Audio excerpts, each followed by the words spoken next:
Assalamualaikum warahmatullahi wabarakatuh.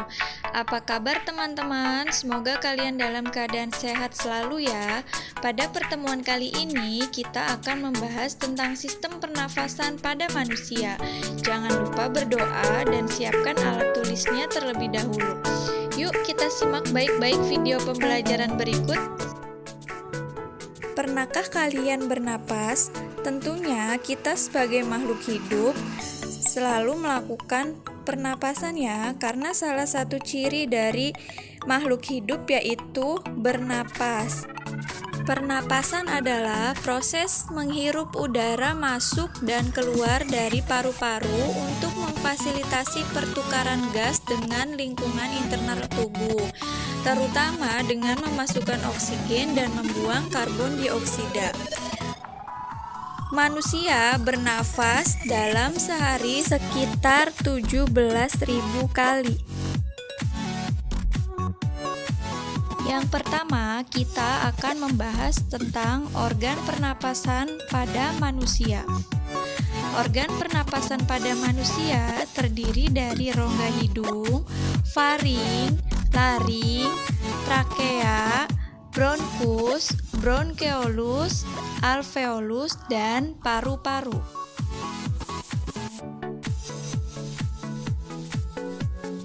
Hidung merupakan organ pernapasan yang langsung berhubungan dengan udara luar. Bagian-bagian hidung terdiri dari rambut hidung, selaput lendir, dan konka. Rambut-rambut hidung berfungsi untuk menyaring partikel debu atau kotoran yang masuk bersama udara. Selaput lendir sebagai perangkap benda asing yang masuk terhirup saat bernafas, misalnya debu, virus, dan bakteri.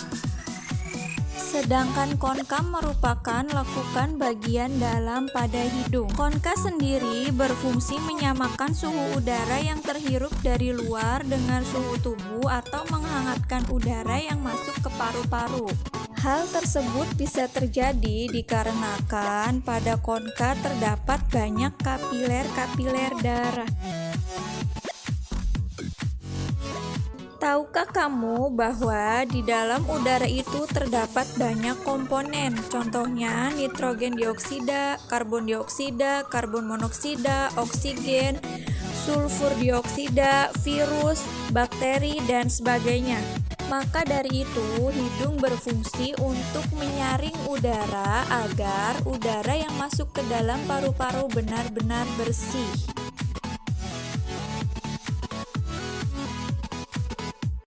Selanjutnya yaitu ada faring. Faring merupakan organ pernapasan yang terletak di belakang rongga hidung hingga rongga mulut dan di atas laring. Faring sendiri dilapisi oleh membran mukosa. Membran mukosa merupakan lapisan kulit dalam yang melapisi beberapa organ tubuh. Membran mukosa sendiri memiliki fungsi untuk menjaga jaringan agar tetap lembab. Fungsi faring yaitu sebagai jalur masuknya udara dalam proses menelan makanan, sebagai ruang resonansi suara atau tempat bergetarnya benda atau massa dalam frekuensi tertentu, dan tempat tonsil atau amandel.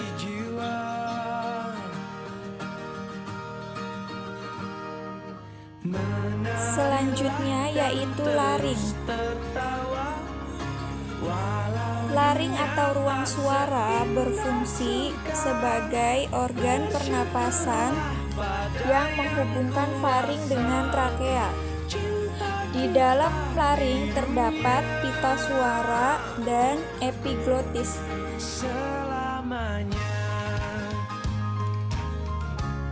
Pita suara sendiri berfungsi untuk menghasilkan gelombang suara.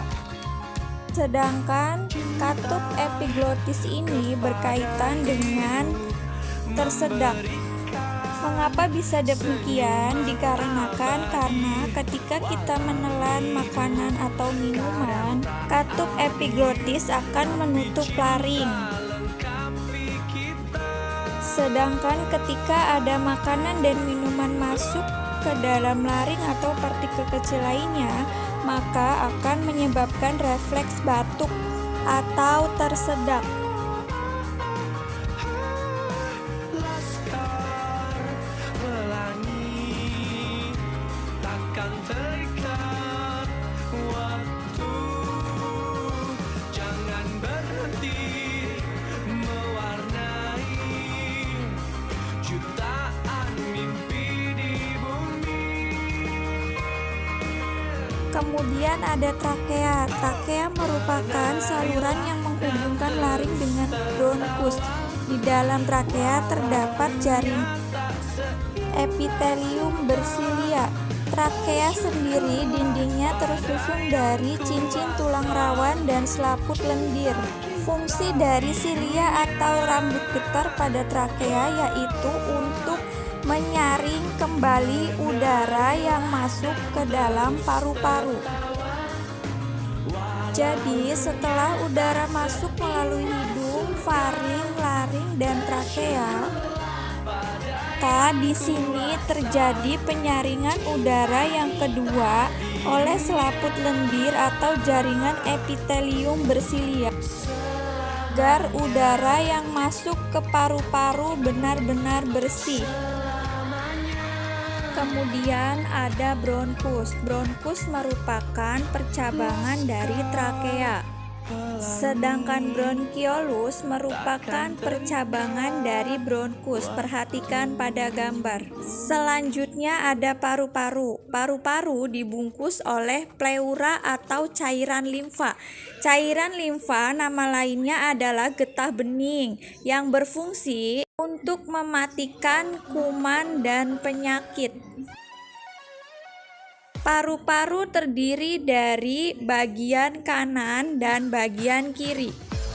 Bagian kanan disebut pulmodexter dan bagian kiri disebut pulmosinister.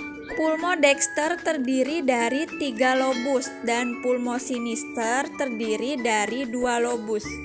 Lobus sendiri terlihat di garis merah yang tebal. Perhatikan baik-baik pada gambar. Kemudian ada alveolus. Alveolus merupakan gelembung-gelembung kecil yang terdapat di ujung bronkeolus. Disinilah terjadi pertukaran gas antara oksigen dan karbon dioksida. Mekanisme pernapasan. Mekanisme pernapasan terdiri dari inspirasi dan ekspirasi. Pada saat melakukan pernapasan terjadi kerjasama antara otot dada, tulang rusuk, otot perut, dan diafragma. Pada saat inspirasi, diafragma dan otot dada berkontraksi, volume rongga dada membesar, paru-paru mengembang, dan udara masuk ke paru-paru. Sedangkan pada saat ekspirasi, diafragma dan otot dada berelaksasi, volume rongga dada kembali normal, paru-paru kembali normal, dan udara keluar dari paru-paru. Coba kalian lakukan kegiatan menghirup dan menghembuskan nafas. Kegiatan tersebut merupakan mekanisme inspirasi dan ekspirasi.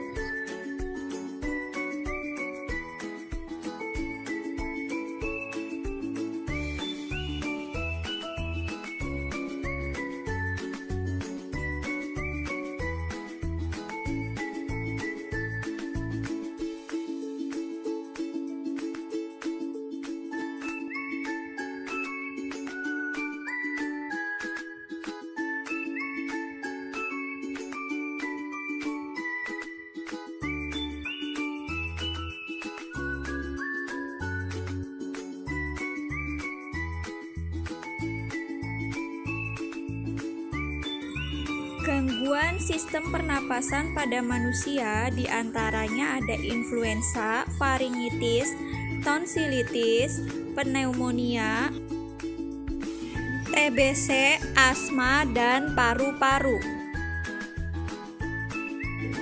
Apa sih kaitannya coronavirus dengan sistem pernafasan? Kaitannya yaitu coronavirus menyerang faring dan laring sehingga menyebabkan faringitis dan tonsilitis. Hal tersebut yang menyebabkan salah satu dari gejala virus corona adalah sakit tenggorokan. Oleh sebab itu, tetap jaga hati, jaga kesehatan, dan patuhi protokol kesehatan sesuai dengan anjuran pemerintah. Untuk lebih memahami kembali tentang sistem pernafasan, kalian silahkan baca buku paket yang sudah kalian download di aplikasi e-book ya. Terima kasih. Wassalamualaikum warahmatullahi wabarakatuh.